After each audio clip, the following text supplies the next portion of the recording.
Hello everyone, in this video we will learn how to highlight specific word in Excel. So let's start this my Excel and here you can see I have data.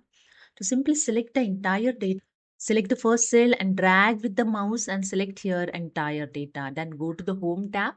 In styles group, click on the conditional formatting options and click on the highlight cells rules. And here click on the text that contains. And here you see the one small dialog box is open, text that contain format cell that contains the text. So you just enter here the text those you want to highlight. So I enter here stationery, and here you see the preview in this data also showing the stationery is highlighted.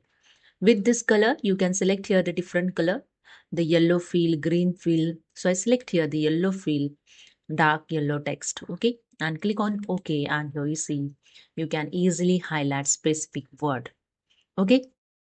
And the second way, I select here entire column and go to the select entire column, go to the home tab, again styles group, click on the conditional formatting, click on the same option text that contain, and here I select this arrow to select the range of word.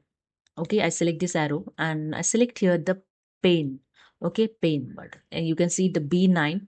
B is a column, 9 is a row number. Okay, and again click on the arrow and you can change here the color also. The light red field with the dark red color is default selected. You can select the different, so I select this one only. Okay, and after that click on OK. Here you can see, so this is a way you can highlight the specific word with the range, and you can enter the word name also. So hope you understood. If you like this video, please subscribe. Thank you so much.